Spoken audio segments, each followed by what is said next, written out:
Alhamdulillah, innal hamdalillah nahmaduhu wa nasta'inu wa nastaghfiruh wa na'udzu billahi min shururi anfusina wa min sayyiati a'malina. May yahdihillahu fala mudhillalah wa may yudlil fala hadiyalah. Ashhadu an la ilaha illallah wa ashhadu anna Muhammadan abduhu wa rasuluh. Allahumma salli wa sallim ala nabiyyina Muhammad wa ala alihi wa sahbihi wa ma tabi'ahum bi ihsani ila yaumil qiyamah. Ibadallah, usikum wa nafsi bi taqwallah haitsu qala tabaraka wa ta'ala, a'udzu billahi minasy syaithanir rajim. Bismillahirrahmanirrahim. Ya ayyuhan nasu attaqu rabbakumul ladzi khalaqakum min nafsin wahidah wa khalaqa minha zawjaha wa batha minhuma rijalan katsiran wa nisaa'a wattaqullaha alladzi tasaaluna bihi wal arhama innallaha kana 'alaikum raqiba. Qala Allah ta'ala fil Qur'anil Karim, a'udzu billahi minasy syaithanir rajim. Ya ayyuhalladzina amanu taqullaha qulu qawlan sadida yuslih lakum a'malakum wa yaghfir lakum dunubakum wa may yuti'illaha wa rasulahu faqad faza fawzan 'azima. Amma ba'd. Jamaah salat Jumat yang dirahmati oleh Allah Subhanahu wa taala. Alhamdulillah, segala puji bagi Allah yang Maha Pengasih, Maha Penyayang, dan Maha Pemurah. Di tengah hiruk-pikuk kehidupan yang semakin kompleks ini, marilah kita bersama-sama merenungkan betapa besar nikmat-nikmat yang telah diberikan Allah kepada diri kita. Nikmat kesehatan, nikmat keluarga, nikmat rezeki, dan nikmat iman yang mengantarkan kita pada kebenarannya. Sungguh, setiap detik kehidupan adalah anugerah yang sepatutnya kita syukuri. Selain itu, mari kita tetap merutinkan salawat kepada Nabi Muhammad SAW sebagai bukti cinta dan penghormatan kita terhadap beliau yang telah membawa cahaya Islam kepada dunia ini. Salawat bukan hanya sekedar doa, tetapi juga sarana mendekatkan diri kepada Allah serta mengundang rahmatnya. Rasulullah sallallahu alaihi wasallam bersabda dalam hadis riwayat Imam Muslim, "Man shalla alaihi wahidatan sallallahu alaihi asyra." Artinya, siapa saja yang bersalawat kepadaku sekali, niscaya Allah bersalawat kepadanya 10 kali. Hadis riwayat Muslim.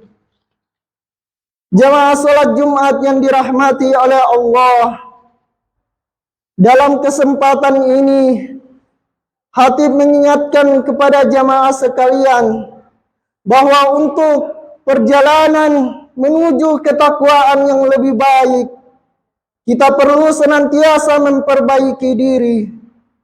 Takwa adalah pondasi utama yang menjaga kita dari godaan dunia yang sementara dan membimbing kita pada kebahagiaan abadi di akhirat. Kita harus senantiasa mengingat bahwa Allah Maha melihat dan Maha mendengar, sehingga setiap tindakan dan niat kita menjadi bahan pertimbangan di hadapan Allah Subhanahu wa Ta'ala. Mari perkuat komitmen ketakwaan dengan menjalankan segala perintah dan menjauhi segala yang dilarang oleh Allah Subhanahu wa Ta'ala. Jamaah salat Jumat yang dirahmati oleh Allah, dalam beberapa pekan terakhir, saudara kita umat Islam di Palestina terus diserang Zionis Israel tanpa belas kasihan. Kaum Zionis Israel bahkan terang-terangan melanggar hukum internasional dengan menyerang anak-anak, perempuan, hingga rumah sakit. Sebagai umat Islam, tentu kita mencintai dan membela Palestina. Palestina bukanlah negeri biasa. Palestina memiliki sejarah panjang yang menjadikannya selalu bersemayam di hati setiap kaum mukmin. Palestina adalah negeri para nabi dan rasul. Banyak sekali para nabi dan rasul yang pernah tinggal dan berdakwah menyebarkan agama tauhid, agama Islam di sana. Keberkahan wilayah Palestina dan sekitarnya tersebut abadi dalam Al-Quran. Firman Allah, A'udzu billahi minasyaitonir rajim. Subhanalladzi asra bi'abdihi 'alailan minal masjidil harami ilal masjidil aqsal ladzi barakna haulahu linuriyahu min ayatina innahu huwas samiul basir.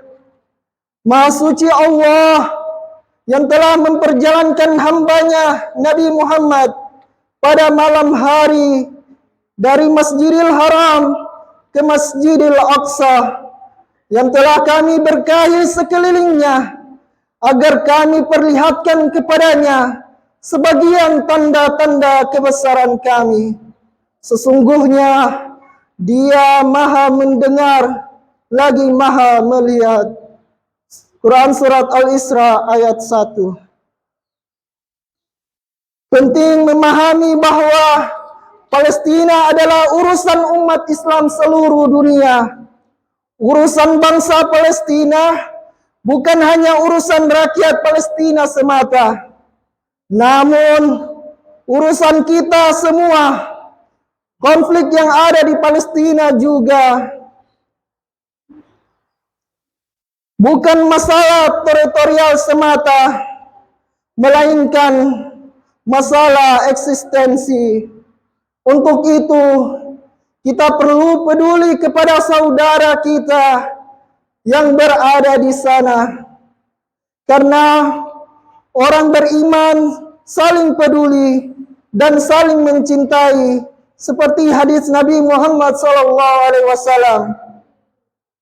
Dari An-Nu'man bin Bashir berkata bahwa Rasulullah SAW bersabda, perumpamaan orang-orang yang beriman dalam hal saling mencintai, mengasihi, dan menyayangi di antara mereka adalah ibarat satu tubuh. Apabila ada salah satu anggota tubuh yang sakit, maka seluruh tubuhnya akan ikut terjaga dan panas. Hadis riwayat Muslim. Untuk itu, mari kita berupaya membantu saudara kita yang ada di Palestina. Apapun upaya kita, sekecil apapun usaha kita, menunjukkan bahwa kita berdiri di pihak yang mana, yang kelak menjadi saksi di hadapan Allah Subhanahu wa Ta'ala. Jamaah salat Jumat yang dirahmati oleh Allah Subhanahu wa Ta'ala. Pertanyaannya, apa yang menjadikan orang Palestina hebat, termasuk yang sangat penting diutarakan oleh setiap insan? Sebab pada dasarnya orang menghendaki kehidupan yang aman dan nyaman, Sehingga hal yang luar biasa jika kemudian hal ini tidak dimiliki oleh orang-orang Palestina. Karena mereka memilih bertahan di Palestina, mempertahankan Masjidil Aqsa dengan taruhan harta, darah, jiwa, bahkan nyawa. Sebagai gambaran betapa tidak mudah hidup di Gaza, hidup di Palestina, bisa kita perhatikan satu sisi kehidupan mereka. Di Palestina ada semangat iman, ilmu dan amal. Lebih jauh dalam dimensi keimanan, Palestina adalah negara para nabi dan rasul. Bahkan tidak sedikit sahabat Nabi Muhammad SAW yang hijrah ke Palestina. Yang mereka hadapi dari sisi fisik dan materi, mereka semakin dekat dengan Al-Quran. Tidak heran di Palestina dalam situasi perang banyak anak-anak cerdas karena dekatnya mereka dengan Al-Quran. Bahkan dalam situasi perang dan tidak aman, Al-Quran terus menjadi pelajaran utama dan pertama di Palestina. Jamaah salat Jumat yang dirahmati oleh Allah, Dr. Abdurrahman Jamal Yusuf, pendiri Yayasan Darul Quran was Sunnah di Gaza mengatakan, Al-Quran mengajarkan kami untuk sanggup bertahan melawan gempuran serangan Israel. Jadi, di balik musibah berupa penjajahan Yahudi Zionis atas warga Palestina, ada keberkahan yang terus melimpah, yakni kedekatan mereka dengan Al-Quran dan kesadaran mereka bahwa jihad adalah jalan terbaik mengisi kehidupan dunia ini. Maka Allah memberikan segala anugerah kepada umat Islam di Palestina yang tidak dimiliki umat Islam di luar. Dari kacamata kita sungguh merasa kasihan dengan saudara-saudari kita yang di Palestina. Tapi Allah Maha Hadir memberikan mereka iman dan ketakwaan yang luar biasa. Maka tak heran melihat di sana ada seorang ibu yang senang mendapati kabar suaminya mati syahid. Orang beraktivitas biasa ketika terjadi perang, bahkan di dekat rumah-rumah mereka ada ledakan, mereka masih bisa tersenyum. Mereka mempersiapkan kematian mereka dengan menuliskan nama mereka di anggota tubuh mereka, agar ketika ditemukan mayat mereka, cepat mengetahui identitas mereka. Sebegitu mempersiapkan kematian mereka, karena mereka memahami ayat Al-Quran, dan mereka pegang teguh dengan janji Allah kepada mereka. وَلَا تَقُولُوا لِمَنْ يُقْتَلُوا فِي سَبِيلِ اللَّهِ أَمْوَاتٌ بَلْ أَحْيَاءٌ وَلَكِنْ لَا تَشْعُرُونَ. Dan janganlah kamu mengatakan orang-orang yang terbunuh di jalan Allah mereka telah mati. Sebenarnya mereka hidup, tetapi kamu tidak menyadarinya. Quran Surat Al-Baqarah ayat 154. Jamaah salat Jumat yang dirahmati oleh Allah, maka pendapat ulama yang terjadi di Palestina saat ini sebagai ujian, sebagai peringatan buat umat Islam di luar Palestina yang semakin lalai cinta akan dunia, semakin terpecah belah, semakin jauh dari ketaatan kepada Allah. Maka ini menjadi sarana tarbiyah untuk umat zaman sekarang. Kalau tidak ada Palestina, mungkin kita umat Islam akan semakin lalai. Di samping kita memaksimalkan upaya bantuan untuk membantu saudara kita yang ada di Palestina, di sisi lain Marilah kita tingkatkan ketakwaan kita kepada Allah Subhanahu wa taala. Dan marilah kita sesama umat Islam bersatu menjaga ukhuwah. Kita balik di tahun 1187 Masehi, di mana kisah seorang pahlawan Islam dalam merebut kembali Palestina dari tangan pasukan salib. Kisah Salahuddin Al-Ayyubi yang sangat masyhur, kisahnya merebut kembali Masjidil Aqsa. Maka upaya yang pertama kali untuk merebut kembali Palestina adalah kurang lebih selama 40 tahun membuat upaya dengan memperkuat iman umat Islam saat itu, menyatukan seluruh umat Islam yang ada, bahkan di Mesir, membangun pendidikan, mengembalikan paham kesyirikan kembali kepada Al-Quran dan Sunnah. Maka kita lihat sampai saat ini Mesir menjadi rujukan pendidikan Islam. Karena upaya yang dilakukan Salahuddin Al-Ayyubi setelah umat Islam bersatu dan kembali kepada jalan Allah, maka saat itu Salahuddin Al-Ayyubi berebut kembali kota Palestina di tangan pasukan salib. Maka pelajaran berharga buat kita adalah marilah kembali ke jalan Allah, memaksimalkan diri untuk menjadi pribadi yang taat kepada Allah, dan tetap memaksimalkan bantuan untuk saudara-saudari kita yang ada di Palestina. Peringatan-peringatan yang Allah berikan kepada kita lantas tidak membuat kita kembali kepadanya. Apakah kita rela anak-anak yang mati di Palestina dibunuh secara biadab oleh Zionis Israel?